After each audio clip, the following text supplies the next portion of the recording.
அவரை நான் பெயர் சொல்வதற்கு முன்னாலே அவர் பெயரை சொல்வதே எனக்கு மறந்து விடுகிறது. ஏனென்றால் அவருடைய அப்பா, அவருடைய பெயர் தான் எனக்கு. ஆலமரத்துக்கடியில் எதுவுமே முளைக்காது. தமிழ் கற்றதனால் நான் தமிழ் பேசவில்லை, தமிழ் என்னை பெற்றதனால் நான் தமிழ் பேசுகிறேன். எனவே அவர் இந்த அம்மா பெயரையெல்லாம் டிவியில் தினந்தோறும் பேசுகிற ஒரு அரசியல் தலைவர் அவர்தான். பெயரில் இருந்து மட்டுமல்ல, எனது உயிரில் இருந்தும் தமிழை நீங்கள் விளக்க முடியாது.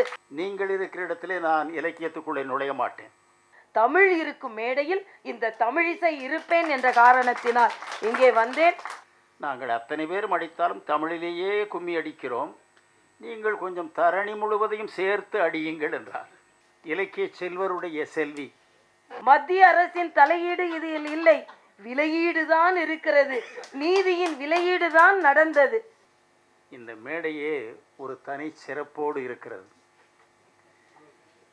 இது மறைந்தவர்களுக்கு நினைவு அஞ்சலி செலுத்தக்கூடிய கூட்டமாக கூடினாலும் பல்வேறு சிந்தனைகளை இங்கே இருப்பவர்களுக்கு நாங்கள் சொல்வதற்கு மேல், அதற்கு பின்னால்,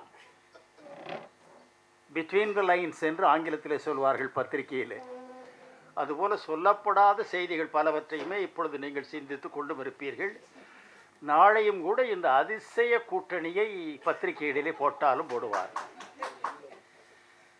ஏனென்றால் பாரதிய ஜனதா கட்சியினுடைய தமிழ்நாட்டு தலைவர், அவரை நான் பெயர் சொல்வதற்கு முன்னாலே அவர் பெயரை சொல்வதே எனக்கு மறந்து விடுகிறது. ஏனென்றால் அவருடைய அப்பா, அவருடைய பெயர் தான் எனக்கு. ஆலமரத்துக்கடியில் எதுவுமே முளைக்காது. எனவே அவர் இந்த அம்மா பெயரையெல்லாம் டிவியில் தினந்தோறும் பேசுகிற ஒரு அரசியல் தலைவர் அவர்தான். அநேகமாக எல்லா தலைப்புகளிலுமே பேசுகிறார். ஏனென்றால் இலக்கிய செல்வருடைய செல்வி. அவர் இருக்கிற மேடையிலேயே காங்கிரஸ் கட்சியினுடைய தமிழ்நாட்டு தலைவர் திருநாவுக்கரசரும் இங்கே அமர்ந்திருக்கிறார். அன்பிற்குரிய என் அருமை சகோதரர் திருமாவளவன் அவர்களும் இருக்கிறார். இந்த விழாவிற்கே அவசியம் கலந்து கொள்ள வேண்டியவர்கள் என்று இருப்பவர்கள் நம்முடைய கவிஞர் பெருமக்கள் மேத்தா அவர்களும் முத்துலிங்கம் அவர்களும் தான். என்றால் கவிஞர்களால் தான் கவிஞர்களை தெரிந்து கொள்ள முடியும். அணிசை காவியம் ஆயிரம் கற்பினும் ஆழ்ந்த கவியுளம் காண்கிலாதார். எனவே அந்த ஆழ்ந்த கவியுள்ளத்தை ரசிக்கக்கூடியவர்கள், ரசித்ததை எடுத்து சொல்லக்கூடியவர்கள், அந்த ஆற்றல் இருக்கிறது என்பதை அவர்கள் மிக தெளிவாக சொன்னார். இதில் காவல்துறையிலிருந்து ஒரு எழுத்தாளர் இலக்கியத்திலும் மறவாமல் இருந்து இந்த விழாவிலும் கலந்து கொண்டது இந்த விழாவிற்கே ஒரு மாபெரும் சிறப்பாக.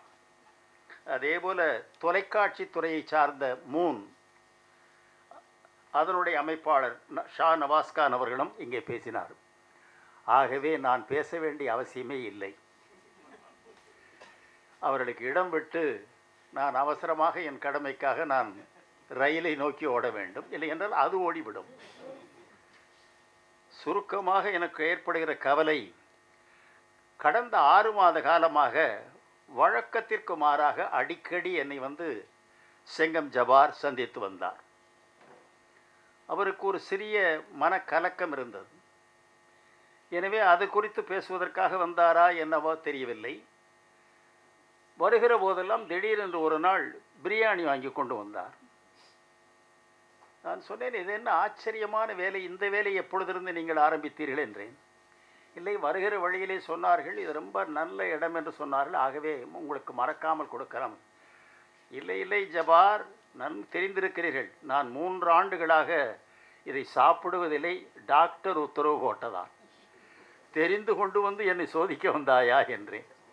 சிரித்துக்கொண்டே சொன்னார், டாக்டர் இது ஏன் சொல்கிறார் என்று. அது என் உடல்நிலை, இயற்கை கொடுத்திருக்கிற தண்டனை என்றேன்.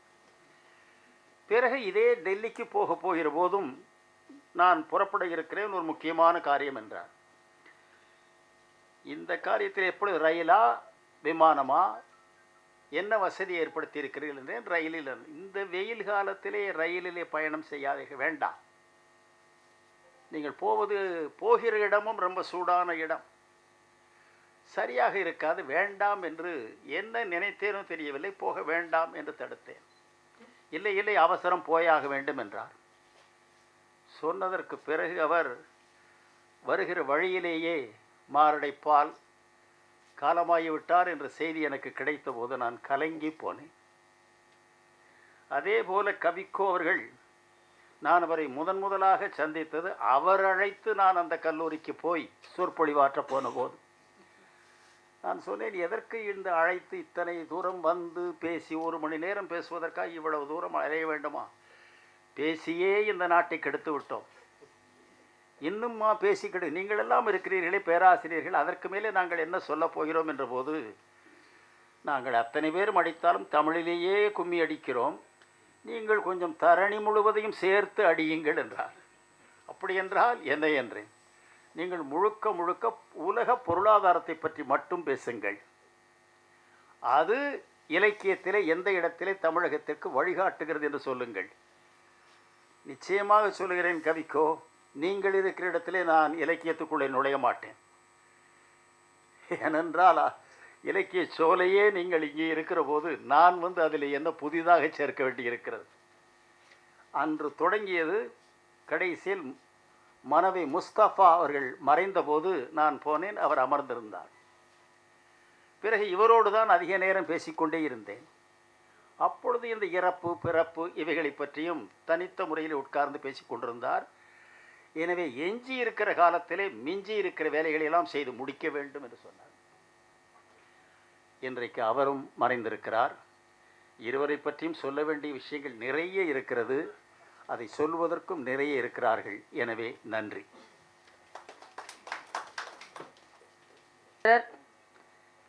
தொல் திருமாவளவன் அவர்களுக்கும் மற்றும் இங்கே இந்த நிகழ்ச்சியில் கலந்து கொண்டு சென்றிருக்கும் மரியாதைக்குரிய சகோதரர்கள் திருநாவுக்கரசர் அவர்களுக்கும், மரியாதைக்குரிய பெரியவர் தா பாண்டியன் அவர்களுக்கும், மற்றும் இங்கே இந்த நிகழ்ச்சியில் கலந்து கொண்டு பார்வையாளர்களாக மட்டுமல்லாமல் தமிழ் ஆர்வலர்களாகவும் இங்கே அமர்ந்திருக்கும் உங்கள் ஒவ்வொருவருக்கும் என்னை பொறுத்த மட்டில் மரியாதைக்குரிய தா பாண்டியன் அவர்கள் சொன்னதைப் போல இந்த மேடை ஒரு மாறுபட்ட மேடை.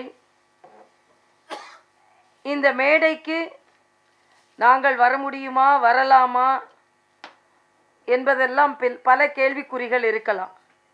ஆனால் என்னை பொறுத்த மட்டில் தமிழ் என்று வரும்பொழுது அது கட்சி எல்லை கடந்து, இன எல்லை கடந்து, மத எல்லை கடந்து தமிழ்தான். ஏனென்றால் தமிழ் என்று வரும்பொழுது அந்த மேடையில் நாம் இருக்க வேண்டும் என்ற ஒற்றை குறிக்கோள் தான். மரியாதைக்குரிய கவிக்கோ அவர்களை பற்றி இங்கே இந்த நிகழ்ச்சியில் நான் கலந்து கொண்டே ஆக வேண்டும் என்று நான் நினைத்தது, மிக இளைய வயதிலிருந்தே ஒரு கவிதை என்னை மிக அதிகமாக தாக்கிய கவிதை. இப்பொழுது கூட எங்களது அரசியல் மேடைகளில் கூட எனது இயக்கத்தை சார்ந்த சகோதரர்கள் எல்லாம் இங்கே வந்திருக்கிறார்கள். அவர்கள் நன்றாக தெரியும், அந்த கவிதையை நான் அடிக்கடி உபயோகிப்பேன். இங்கே எனக்கு முன்னால் பேசும் பொழுது மரியாதைக்குரிய சகோதரி ஜெயந்தி கண்ணப்பன் அவர்கள் கண்ணதாசன் அவர்களை பற்றி சொன்னார்கள். அவர்கள் சொன்னதைப் போல அவர் இல்லாமல் இன்று ஒரு உரையாடல் ஒரு இடத்தில் இருக்குமா என்றால் அது இருப்பதற்கு வாய்ப்பில்லை. இங்கே முன்னிலை வகித்து கொண்டிருக்கின்ற சகோதரர் பொன் கிருஷ்ணமூர்த்தி அவர்கள் எனக்கு மிக சிறு வயதிலிருந்தே நன்றாக அறிமுகமானவர் என்பது மட்டுமல்ல, ஒரு சகோதரரை போல என்னோடு பழகியவர். ஆக அப்படிப்பட்டவர்களெல்லாம் இங்கே மேடையில் இருந்து கொண்டிருக்கும் பொழுது அவர்களுக்கும் நன்றாக தெரியும், இப்பொழுது கூட ஆரம்ப காலத்திலிருந்து ஒரு கவிதை எனது வாழ்க்கையில் மிகப்பெரிய தாக்கத்தை ஏற்படுத்தியது. மருத்துவக் கல்லூரியின் உயர்கல்வி மாணவியாக இருந்த காலத்திலிருந்து எங்களது மாணவ சமுதாயத்திடம் நான் பேசும்போதும் சரி, இப்பொழுது அரசியல் மேடைகளில் நான் பேசும்போதும் சரி, பொது மேடைகளில் தன்னம்பிக்கையை ஏற்படுத்தும் மேடைகளிலும் சரி, நான் மிக அதிகமாக பயன்படுத்தும் ஒரு கவிதை, வேலிக்கு வெளியே தலையை நீட்டும் எனது கிளைகளை வெட்டும் தோட்டக்காரனே, பூமிக்கு அடியே நழுவும் எனது வேர்களை நீ என்ன செய்ய முடியும். இதுதான் அவரோட கவிதை. மிக அதிக நாட்கள் இப்பொழுது கூட ஏனென்றால் வேலிக்கு வெளியே தலையை நீட்டும் கிளைகளை அது தோட்டக்காரன் வெட்டுவான்.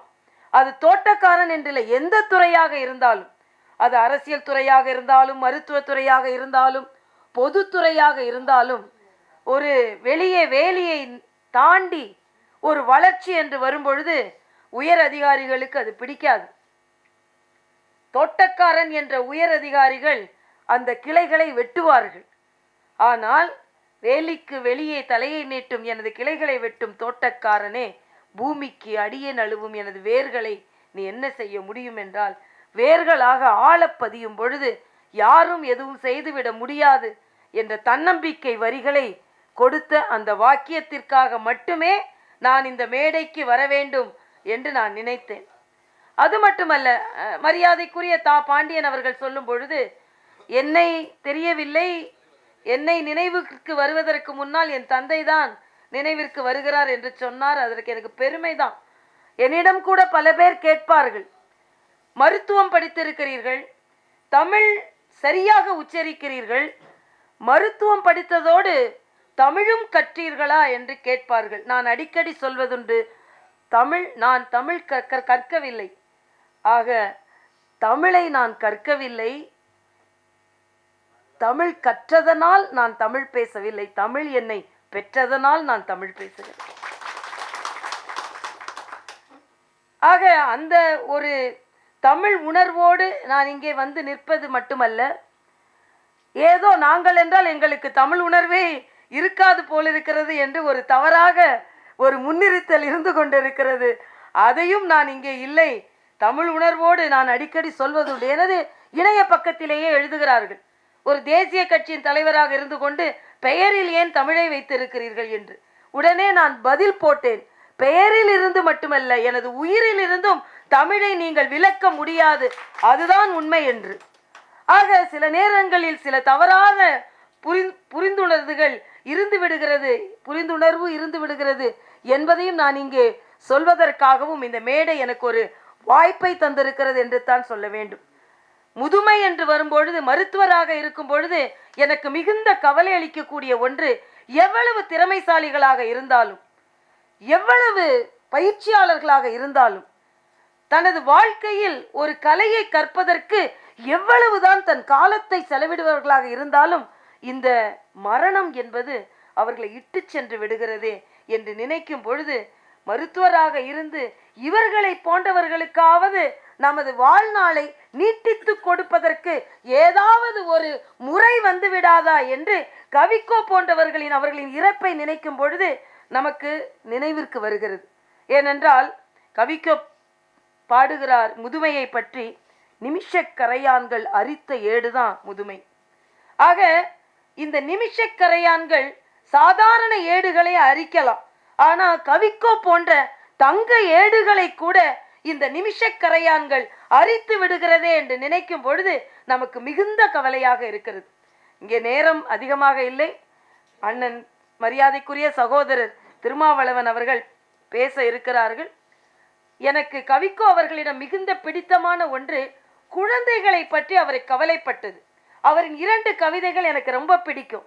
என்னென்றால் அவர் பேசுகிறார், குழந்தைகள் தினத்தை கொண்டாடுகிறீர்களே, வருடம் தவறாமல் குழந்தைகள் தினத்தை கொண்டாடுகிறீர்களே, தினத்தை கொண்டாடுவதை விட்டுவிட்டு குழந்தைகளை என்று கொண்டாட போகிறீர்கள்.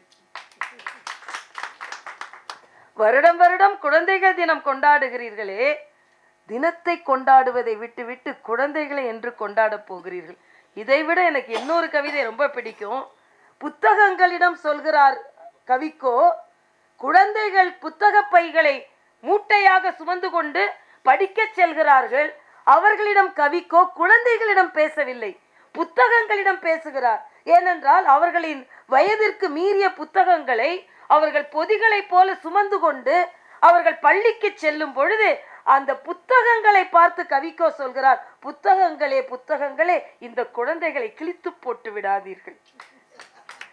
நாமெல்லாம் என்ன நினைப்போம், குழந்தைகள் புத்தகங்களை கிழிக்கிறது என்று நினைப்போம். ஆனால் கவிக்கோ நினைக்கிறார், புத்தகங்களே புத்தகங்களே, இந்த குழந்தைகளை கிழித்து போட்டு விடாதீர்கள். அந்த குழந்தைகள் மீது எந்த அளவிற்கு ஒரு பாசமும் பற்றும் இருக்கிறது என்பது மட்டுமல்ல, இங்கே ஒரே ஒரு கவிதையை மட்டும், இது அரசியல் கவிதை. மரியாதைக்குரிய கவிக்கோ அவர்கள் அந்த எழுதிய கவிதை ஒன்று வேண்டாம், கவிதை வேண்டாம் வேண்டாம் ஒன்று வேண்டாம், கவிதை ஒரு மிகப்பெரிய தாக்கத்தை ஏற்படுத்தியது மட்டுமல்ல, மரியாதைக்குரிய கலைஞர் அவர்களிடம் கூட கவிக்கோ அவர்களிடம் சமீபத்து கவிதைகளில் உங்களுக்கு பிடித்த கவிதை எந்த கவிதை என்று கேட்டபொழுது இந்த கவிதையை தான் அவரும் சொல்லி இருந்தார். அந்த கவிதையை மட்டும் உங்களுக்கு நான் எடுத்து சொல்லிவிட்டு நான் இந்த உரையை நிறைவடைய செய்யலாம் என்று இருக்கிறேன். ஏனென்றால் காலமும் அதிகமாகிவிட்டது. மரியாதைக்குரிய சகோதரர் திருமாவளவன் அவர்கள் இன்னும் பேச வேண்டி இருக்கிறது. அரசு ஊழியர்களே, அரசு ஊழியர்களே, அஞ்சி அஞ்சி லஞ்சம் வாங்கும் அரசு ஊழியர்களே, உங்களுக்கோர் நல்ல செய்தி இனிமேல். அரசு ஊழியர்கள் யாரா இருந்தா கோச்சிக்க கொள்ளக்கூடாது, அவரோட கவிதை. அரசு ஊழியர்களே, அரசு ஊழியர்களே, அஞ்சி அஞ்சி லஞ்சம் வாங்கும் அரசு ஊழியர்களே, உங்களுக்கோர் நற்செய்தி இனிமேல். அஞ்சாமல் வாங்குங்கள், அஞ்சாமல் வாங்குங்கள், சட்டமே இதை அனுமதிக்கிறது. நான் பாரதிய ஜனதா கட்சியின் தலைவர் என்ற முறையில் இதை சொல்ல மாட்டேன். ஏனென்றால் லஞ்சம் இல்லாத ஒரு ஆட்சியை நடத்தி காண்பித்து கொண்டிருக்கிறோம். ஆனால் அந்த கவிதை எப்படி வருகிறது? அஞ்சாமல் வாங்குங்கள், சட்டமே அதை அனுமதிக்கிறது. ஆனால் எச்சரிக்கை, ஆனால் எச்சரிக்கை, 20% மேல் போகாமல் பார்த்து கொள்ளுங்கள். அப்படியே போனாலும் கவலை இல்லை, அப்படியே போனாலும் கவலை இல்லை. நீங்கள் தப்பாக சம்பாதித்த பணமே உங்களை வெளியே கொண்டு வந்துவிடும். அப்படி ஆனாலும் பரவாயில்லை, நீங்கள் தப்பாக சம்பாதித்த பணமே உங்களை வெளியே கொண்டு வந்துவிடும். தப்பே உள்ளே தள்ளும், தப்பே வெளியே கொண்டு வந்தும் விடும். தப்பே உள்ளே தள்ளும், அதே தப்பே வெளியே கொண்டு வந்து விடும். இந்த நேரத்தில் எனக்கு இன்னொரு கவிதை ஞாபகத்திற்கு வருகிறது. லஞ்சம் வாங்கினேன், பிடிபட்டேன், அதே லஞ்சத்தை லஞ்சமாக கொடுத்தேன், விடுபட்டேன். ஆக அதே போலதான் தப்பாக சம்பாதித்த பணமே உங்களை வெளியே கொண்டு வந்துவிடும். தப்பே உள்ளே தள்ளும், தப்பே வெளியே கொண்டு வந்துவிடும். இதுதான் இந்த நாட்டின் நீதி, இதுதான் இந்த நாட்டின் நீதி. தர்மம் வென்றது என்கிறார்களே, அதர்மம் அல்லவா வென்றிருக்கிறது என்று குழம்புகிறீர்களா? தர்மம் தானே வெல்லும் என்று சொல்வார்கள், அதர்மம் இங்கே வென்றிருக்கிறதே என்று குழம்புகிறீர்களா? உங்களுக்கு ஒரு விஷயம் தெரியவில்லை. அதர்மம் நியூமராலஜி படி தன் பெயரை தர்மம் என்று மாற்றிக்கொண்டது. அதர்மம் நியூமராலஜி படி தன் பெயரை தர்மம் என்று மாற்றிக்கொண்டது. உங்களுக்கு கூட்டல் சரியாக வராதா? உங்களுக்கு கூட்டல் சரியாக வராதா? அப்படி என்றால் நீதிபதி ஆகிவிடுங்கள். உங்களுக்கு கூட்டல் சரியாக வராதா? அப்படி என்றால் நீதிபதி ஆகிவிடுங்கள். அப்புறம் கூட்டல் தான், கூட்டல் மட்டுமல்ல பெருக்கல் தான். அபாண்டமாக பழி போடாதீர்கள். எனக்கு இதுல ஒரு விஷயம் என்ன பிடிக்கும்னா, மத்திய அரசின் மீது எல்லாரும் சொல்லும் பொழுது அவர் மிக தெளிவாக சொல்கிறார், அபாண்டமாக பழி போடாதீர்கள். மத்திய அரசின் தலையீடு இதில் இல்லை, மத்திய அரசின் தலையீடு இதில் இல்லை, விலையீடு தான் இருக்கிறது. நீதியின் விலையீடு தான் நடந்தது. நீதிபதிக்கு உள்நோக்கம் கற்பிக்க கூடாது, நீதிபதிக்கு உள்நோக்கம் கற்பிக்க கூடாது. ஏனென்றால் அவருக்கு இருந்தது வெளிநோக்கம்தான். ஆம், வெளியே விடும் நோக்கம்தான். அவருக்கு இருந்தது வெளிநோக்கம்தான். ஆம், வெளியே விடும் நோக்கம்தான். ஆக இந்த கவிதை தமிழக வரலாறை எவ்வளவு அழகாக தெளிவாக பதிவு செய்திருக்கிறது என்று பார்க்கும் பொழுது மிக இலகுவாக எல்லோரும் வியந்து கொண்டிருந்த ஒரு தீர்ப்பை தனது எழுத்தாணியின் தீர்ப்பாக எந்த அளவிற்கு எழுதியிருக்கிறார் என்பது மட்டுமல்ல, அவர் அடிக்கடி சொல்வார், எனது எழுதுகோல் எனது 6வது விரல், எனது எழுதுகோல் எனது 6வது விரல். இந்த விரல் வழியே தான் இரத்தமும் சதையும் வெளியே வரும். ஆக அவரது ஒவ்வொரு கவிதையும், கம்பராமாயணத்தை பற்றி சொன்னார்கள், அவர் அதில் சூர்பனகையை பற்றி, ராமனை பற்றி, ராம ராஜ்யத்தை பற்றி அதெல்லாம் எழுதியிருக்கும் பொழுது வியந்து வியந்து வியந்து நான் படித்திருக்கிறேன். அதனால் மரியாதைக்குரிய கவிக்கோ அவர்களின் அஞ்சலி செலுத்தும் இந்த மேடையில் இந்த தமிழிசை வர முடியுமா, பாரதிய ஜனதா கட்சியின் தலைவர் வர முடியுமா என்றால், தமிழ் இருக்கும் மேடையில் இந்த தமிழிசை இருப்பேன் என்ற காரணத்தினால் இங்கே வந்தேன். அவருக்கு எனது சகோதரர் சுபாஷ் அவர்கள் என்னை அழைத்தார்கள். நான் விடிகாலம் நாளை மதுரை செல்ல இருக்கிறேன். அதனால் இன்று மாலையே செல்ல வேண்டி இருந்ததை நான் சற்று தள்ளி வைத்து அதில் சென்றதனால் இங்கே வர முடிந்தது என்றும் சொல்லி, வேலிக்கு வெளியே தலையை நீட்டும் எனது கிளைகளை வெட்டும் தோட்டக்காரனே, பூமிக்கு அடியே நழுவும் எனது வேர்களை நீ என்ன செய்ய முடியும்? நன்றி, வணக்கம்.